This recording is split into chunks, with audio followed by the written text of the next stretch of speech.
If you've ever wondered what happens when a baby-faced Australian transforms into a killer so terrifying that seasoned criminals literally go to water at the mention of his name, this is your ride into hell. They called him Crowey for reasons that would make hardened bikers cross the street when he walked through their territory. From crushing skulls with his bare feet to orchestrating cover-ups so perfect they made bodies vanish without a trace, Andrew Edhouse's reputation reached mythic proportions in Australia's criminal underworld. The most chilling part? He looked like your neighbor's kid, baby-faced, clean-cut, completely invisible to law enforcement officers who expected killers to advertise their evil.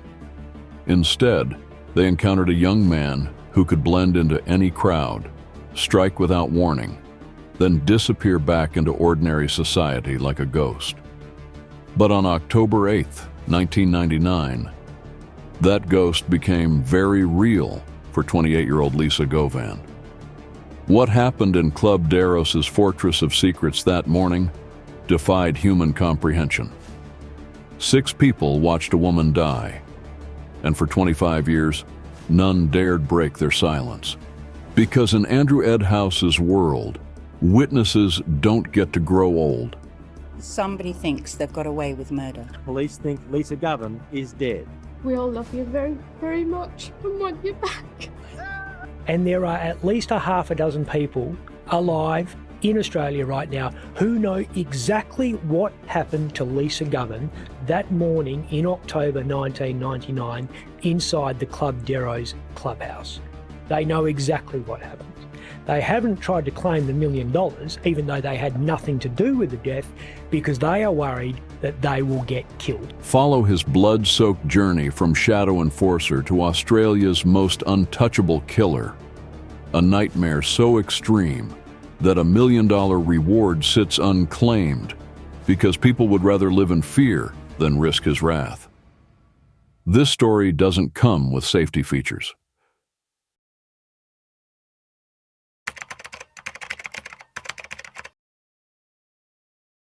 In the criminal underworld of Western Australia, some names whisper through prison yards like ghost stories. Andrew Wayne Edhouse is one of those names. But how does a baby-faced kid become the nightmare that even hardened bikers fear? Long before he became Australia's most terrifying enforcer, Club Deros was already rewriting the rulebook on outlaw motorcycle clubs. Formed in the early 1970s, alongside Coffin Cheaters, Gypsy Jokers, and God's Garbage Club, Club Deros chose a radically different path. You didn't hear anything about them. They were formed in the early 1970s, one of the original 4 gangs in Western Australia. That was Club Deros, Coffin Cheaters, Gypsy Jokers, and the God's Garbage Gang. And they kept completely out of the headlights, like no one knew anything about them. Their disappearing act worked like black magic. For 30 years, police couldn't crack their wall of silence. Today, investigators still don't know how many patched members exist. To understand Andrew Edhouse, you've got to understand the Club Deros Outlaw Motorcycle Club.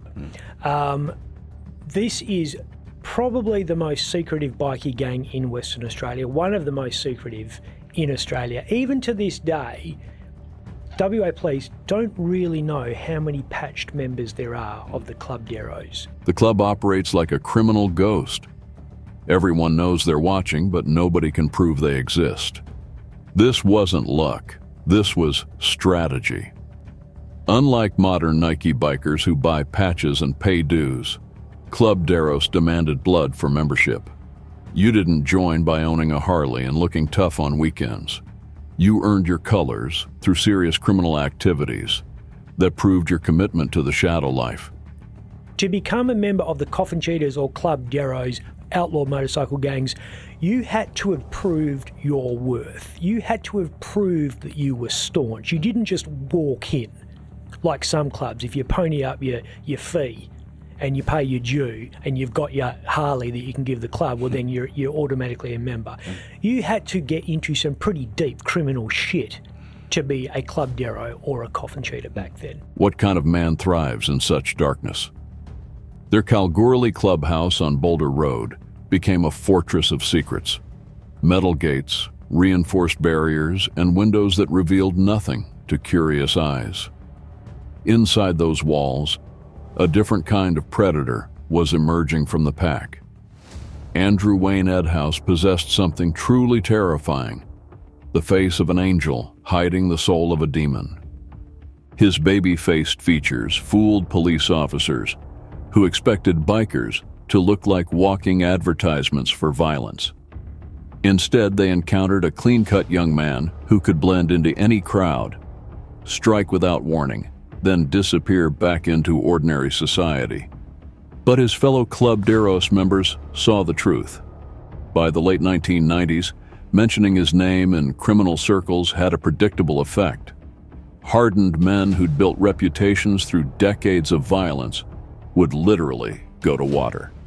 In fact, it was not until 1999 that the name Andrew Wayne Edhouse first appeared in the West Australian newspaper, and it was because he'd belted a cop, allegedly, who had stopped him as he came out of a tattoo show somewhere in Belmont, I think it was, on Abernethy Road. The nickname Crowey became synonymous with calculated brutality that crossed lines other criminals wouldn't dare approach.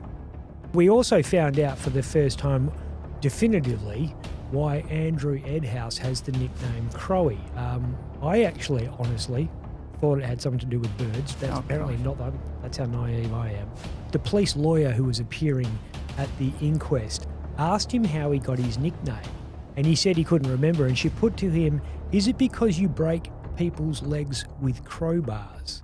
And Edhouse laughs and says, "Look, I'm sorry for laughing, but that's not the case at all." And he says, "No, I really don't recall breaking people's legs with a crowbar." How does someone become so feared that seasoned killers tremble at his name? Australia's mainstream media remained blissfully unaware of his existence. That comfortable anonymity was about to detonate like a bomb. Because 1999 would drag Andrew Edhouse kicking and screaming into the spotlight through events so violent they would redefine biker warfare forever. The Shadow King was ready to paint Perth streets red.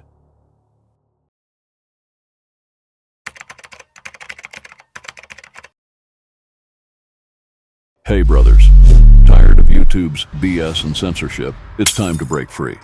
That's why I've shifted gears to Patreon, where I can bring you the raw, uncensored content you crave. Join my Patreon crew and get an insane package deal. Exclusive early access to all videos, days before YouTube, 100% ad-free viewing experience. Uncensored, no-holds-barred community discussions, double the content. 2 killer videos every single week, VIP access. Direct interaction with yours truly, inside scoop, exclusive biker world updates you won't find anywhere else. Ready to join the elite? Hit that Patreon link now. Your support doesn't just keep us rolling, it fuels a revolution of uncensored, unrestricted content. Join now and unlock a world of exclusive benefits.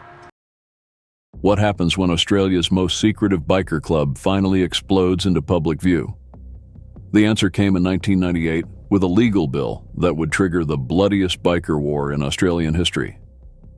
Kevin Mad Mick Woodhouse owed Club Deros money, a modest lawyer's fee from a criminal charge they'd helped him beat.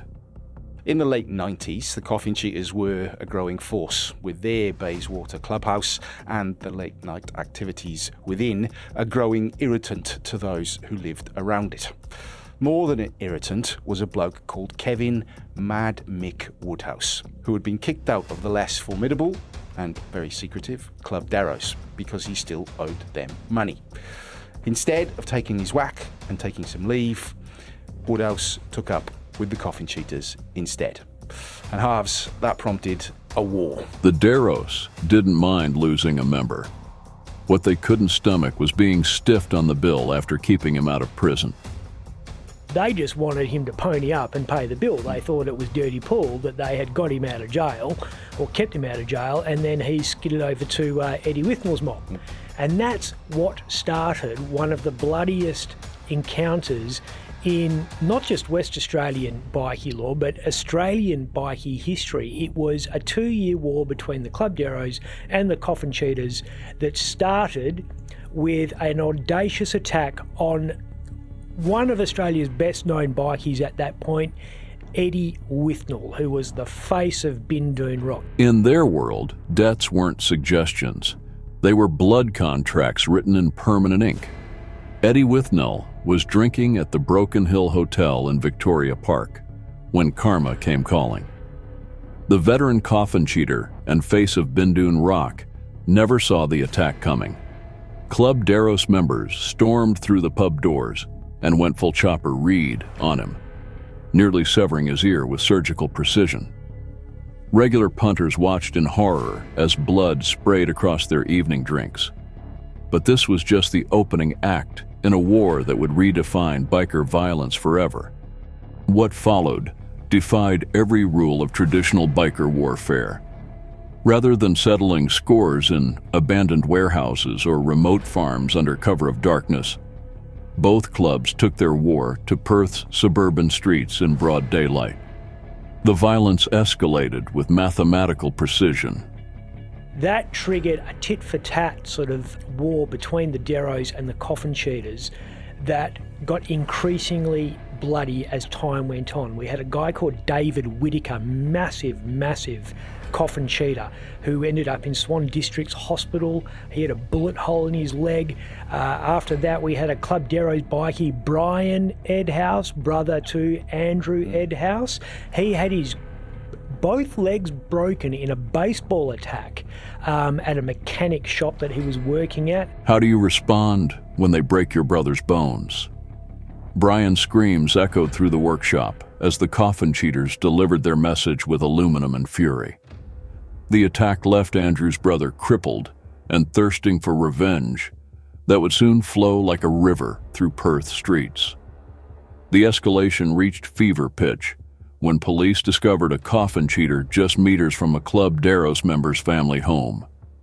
In his possession sat a weapon that made headlines across Australia, an automatic shotgun with the street name Street Sweeper. This wasn't a Saturday night special or some backyard zip gun. This was a military-grade weapon designed to clear entire roads in seconds. The coffin cheater had an automatic shotgun which had the street name the Street Sweeper, because you could clear an entire road in a matter of seconds. And this image was put on the front page of the West Australian newspaper, and it was so confronting. It's such an enormous, terrifying weapon. The people of Western Australia were genuinely worried about what was going to happen. I think the police next. at the time called it a weapon of war because that's basically what it was designed to do, not to take out a rival gang member down Bayswater way. That's right. It was alarming for just about everyone. The cops realised by this stage this is going to get really bloody. Suddenly, biker wars weren't just criminal curiosities happening in distant industrial areas. They were coming home to family driveways and school zones. Operation Gallipoli launched with its own war connotations as police scrambled to contain the bloodshed. But the body count was just getting started, and baby-faced Andrew Edhouse was sharpening his blade for the final act. Because when your brother's legs get broken, you don't just break bones in return, you take lives.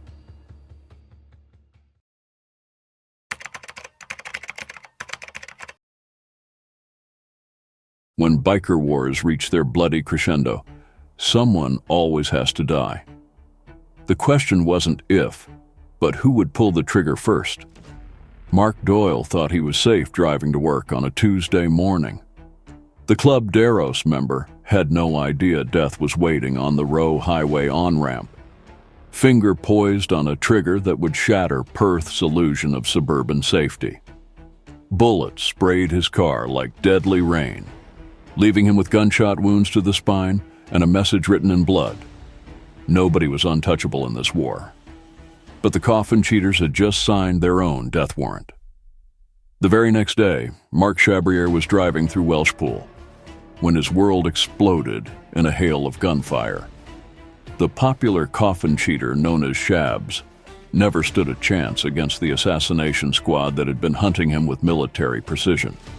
Who plans an execution with such cold calculation? Witnesses described a bronze Ford Falcon overtaking Chabrier's Ford Fairlane with mechanical efficiency. Andrew Wayne Edhouse had finally stepped out of the shadows to collect the blood debt owed for his brother's broken legs. A bronze Ford Falcon overtaking a Ford Fairlane driven by Chabrier. Edhouse, allegedly wearing a balaclava, leaning out of the window and unloading a hail of bullets, which pierced Chabrier's lungs, heart, neck and brain. The motive, the escalating violence which had seen Edhouse's brother bashed amid the tit-for-tat violence. Shabs died in a pool of his own blood, while his mate Big Mick Anderson caught bullets in the same attack. Mick Anderson, Big Mick they called him. The folklore around Big Mick was he was so enormous, when the cops arrested him, they had to put 2 lots of handcuffs linked together so that they could actually get his arms behind his back. Enormous mountain of a man who was nearly killed in this attack. Within hours, every cop in Western Australia was hunting for the balaclava-wearing assassin. The investigation led them straight to Club Deros's most dangerous member, the Shadow King himself. But Andrew Wayne Edhouse had been preparing for this moment his entire criminal life. For that brief period in late 1998, early 1999, there was a definite sense that the police were not in control. And it took them more than a year to charge Edhouse, mostly because of that bikie code of silence, which we've covered before. Well, this was genuine bikie code of silence, because the Club Deros and Coffin Cheaters were genuine bikie gangs. This is well before Nike bikers. This isn't sort of wannabe Rock Machine members and all that kind of stuff. When police finally arrested the baby-faced killer, they discovered something that chilled veteran investigators to the bone. And at the opening of the trial that followed, which was held amid unprecedented security, prosecutor Bruno Fianacca went further, revealing Edhouse had told an associate he had wet dreams over the shootings. What kind of monster fantasizes about murder? The revelation painted a picture of a young man who didn't just kill for revenge or criminal advancement. He killed because he enjoyed it. The baby-faced exterior concealed a predator who found sexual satisfaction in ending human lives. Perth had never seen anything like Andrew Wayne Edhouse, a killer who looked like he belonged in a university lecture hall, but dreamed of painting streets red with human blood. His trial would become one of Australia's most closely watched legal battles, with unprecedented security measures protecting a courtroom packed with killers, cops, and journalists hungry for blood. But the Shadow King had one more trick up his sleeve that would shock the nation and set him free to kill again. Edhouse's lawyer, Remy van der Wiel QC, said those pieces to the jigsaw just didn't quite fit together. They were being forced to fit by a police force desperate for a result. And after a trial lasting weeks, it took a jury just one day to come back and say that Andrew Edhouse was not guilty of the murder of Mark Chabrier. As was the febrile atmosphere in Perth, Edhouse felt the safest place for him was still in prison, awaiting more charges of threatening and assaulting police. The baby-faced nightmare was about to become untouchable.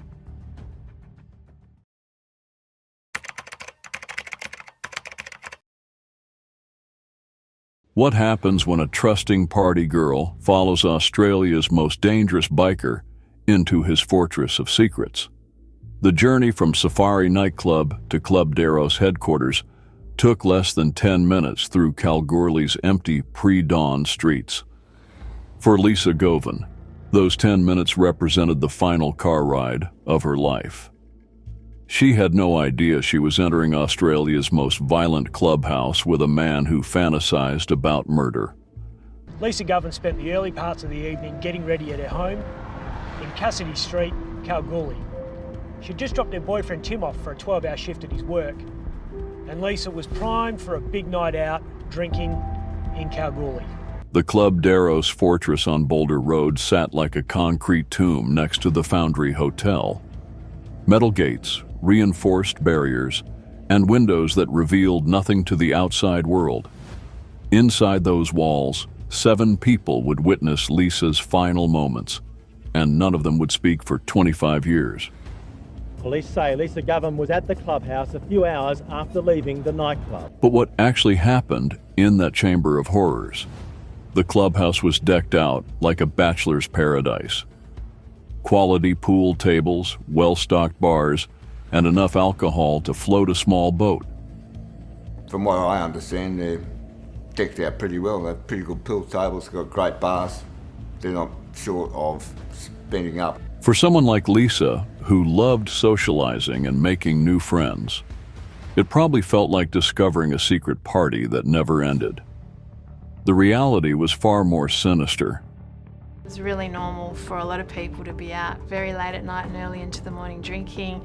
You know, that's perhaps part of the charm of the place, was that it was very social. Multiple witnesses later described Lisa playing pool with Andrew Edhouse and other club members.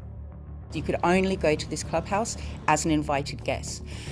When they attended, Lisa was already in the clubhouse and was playing pool or billiards with a number of other people there. She appeared relaxed, laughing, enjoying what she thought was just another late-night drinking session with new friends.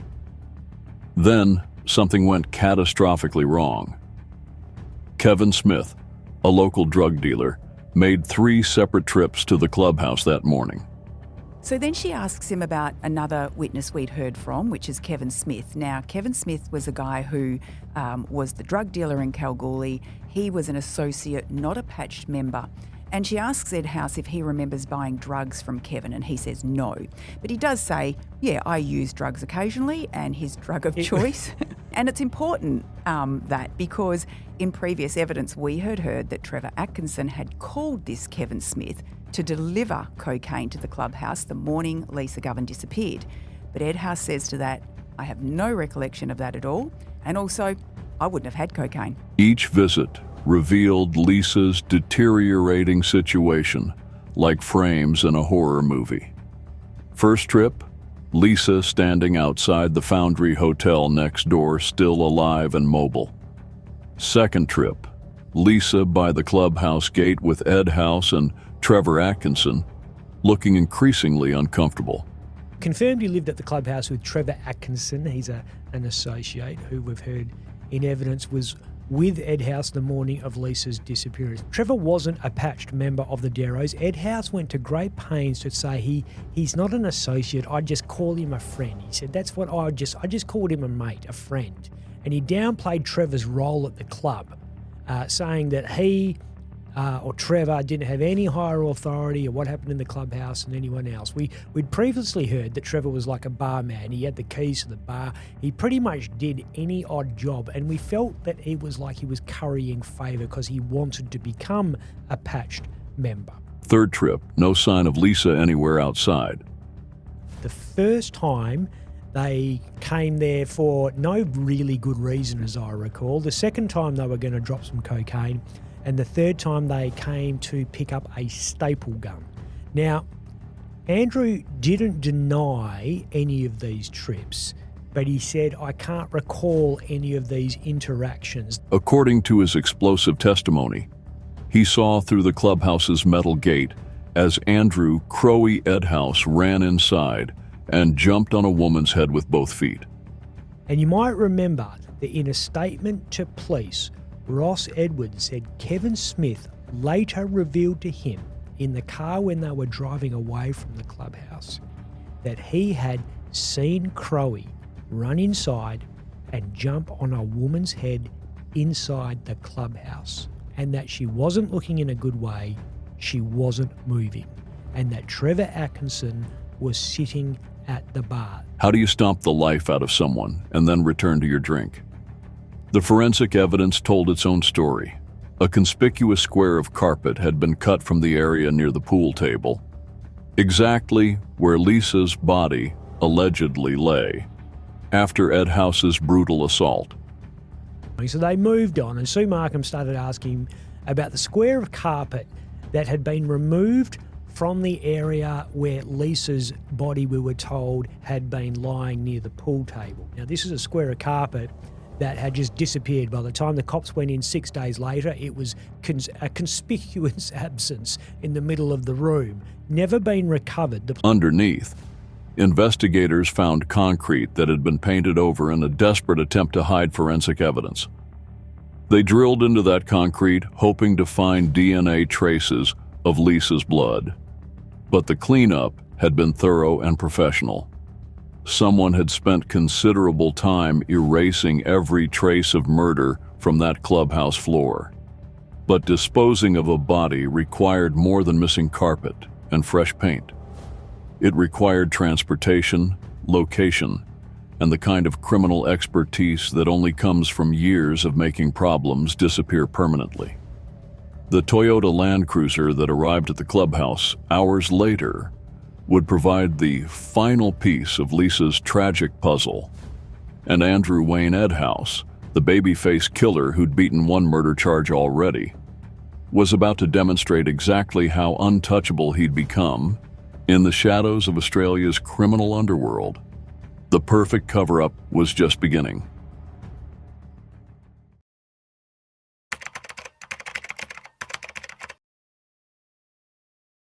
How do you make a human being disappear without a trace?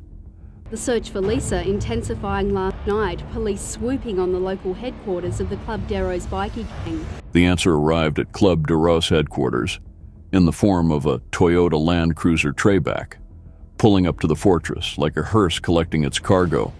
Multiple witnesses saw the vehicle arrive hours after Lisa Govan had been stomped to death inside the clubhouse.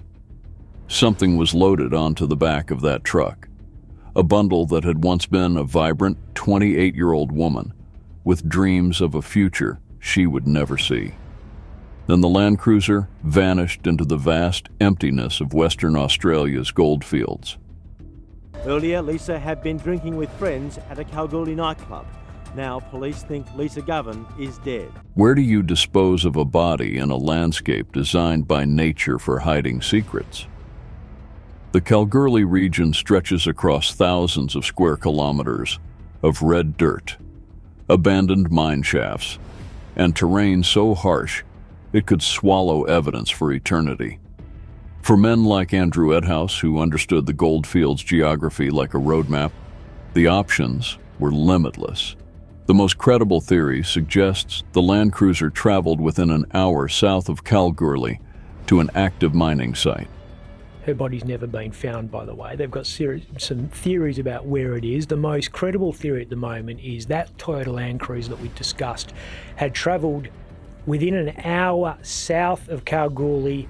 They had deposited the bundle that was on the back of the tray, which was Lisa's body, in a mine site. They had put dynamite down and they had detonated to destroy all evidence. Now, we don't know for sure if that's the case. We don't know what Andrew Edhouse saw in that clubhouse. We don't know what he knows. But the state coroner is going to try and get some answers, because now that the police file has been closed, it is up to the state coroner to hold a judicial inquest into whether or not Lisa is in fact dead, as we suspect, and do their best to work out how she died. As part of that process, they will call Andrew Edhouse to testify. Hours later, the same Toyota Land Cruiser returned to Club Deros headquarters for the final act of this criminal masterpiece. Witnesses described seeing the vehicle being meticulously cleaned down with the kind of attention to detail that only comes from erasing murder. Every surface scrubbed, every trace of DNA eliminated, every fiber that might connect Lisa Govan to her final journey systematically destroyed. But the real genius of this cover-up wasn't just about hiding a body. Back inside the clubhouse, The carpet square containing Lisa's blood had been expertly removed and disposed of. The concrete underneath received fresh paint to mask any remaining forensic evidence. When police finally searched the premises 6 days later, they found a crime scene so thoroughly sanitized it might as well have been a hospital operating room. How do you clean up a murder so perfectly that even forensic experts find nothing? The answer lies in understanding that Andrew Edhouse wasn't just a babyface killer. He was a criminal mastermind who'd spent years perfecting the art of making problems disappear permanently. This wasn't his first rodeo with evidence disposal. The Shadow King had learned from watching other criminals get caught through sloppy cleanup work and amateur hour mistakes. But 25 years later, one man would finally break his silence in the most unexpected way possible and reveal just how untouchable he'd become in the shadows of Australia's criminal underworld. The reckoning was coming.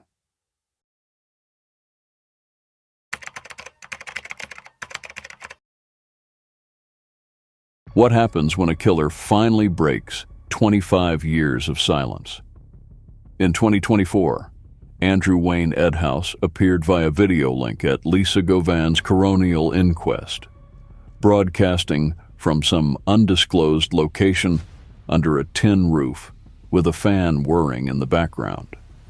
It was quite bizarre to me to see him on screen today. Particularly where he was coming from. He was coming into court by a video link remotely from some location. We weren't told where he was actually broadcasting from, but he was sitting under a tin roof. There was a fan in the background. He was dressed in some kind of work club. It looked like a hard yakka or something like that. It was like a long sleeve collared shirt. This was the moment Australia had been waiting for. Face to face with a killer who'd gotten away with murder. The technical difficulties started immediately, as if the universe itself was trying to prevent this testimony. The video link kept dropping out, audio cutting in and out, forcing multiple restarts that had Edhouse swearing into an open court microphone. Even technology feared what he might reveal. Counsel, assisting Sue Markham, methodically walked through the evidence that had emerged over 2 decades. The CCTV footage showing him kissing Lisa outside Safari nightclub. The witness testimony about him stomping on her head inside the clubhouse. The missing carpet, the Toyota Land Cruiser, the perfect forensic cleanup. Edhouse's response to every damning piece of evidence was the same. I don't recall. How do you forget murdering someone? The performance was masterful in its simplicity. This wasn't the rambling denial of an amateur criminal caught red-handed. This was the calculated stonewalling of a professional killer who'd spent decades perfecting the art of legal invincibility. I don't recall her being there. I don't recall playing pool with her. I don't recall any of these interactions.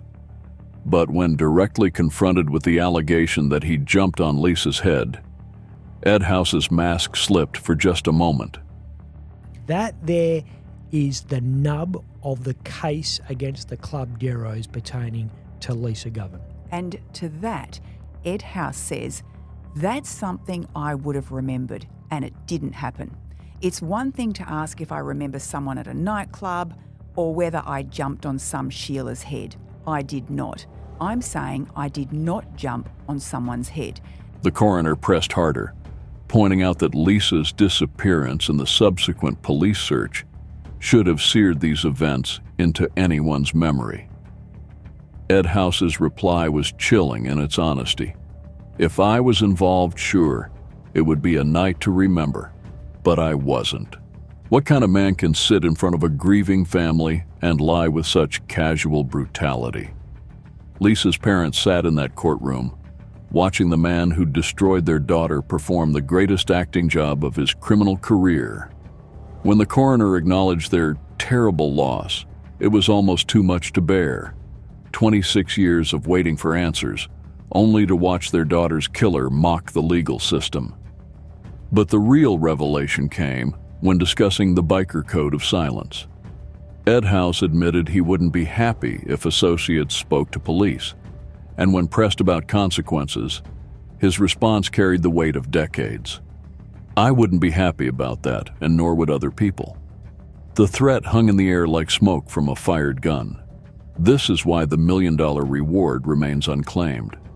6 people know exactly what happened to Lisa Govan that October morning in 1999, but they'd rather live in fear than risk the wrath of Andrew Wayne Edhouse. They know what happens to people who cross the Shadow King. As the video link finally cut out for the last time, one truth became crystal clear. Andrew Edhouse had achieved something that most criminals only dream about. He'd become completely untouchable. The baby-faced killer who'd fantasized about murder had evolved into something far more dangerous. A man who could confess to amnesia about stomping someone to death and walk away without consequences. In Australia's criminal underworld, Andrew Wayne Edhouse had achieved the ultimate victory. He'd become a ghost who could kill in broad daylight and disappear back into the shadows, leaving nothing behind but broken families and unanswered questions. The Shadow King's reign of terror was complete.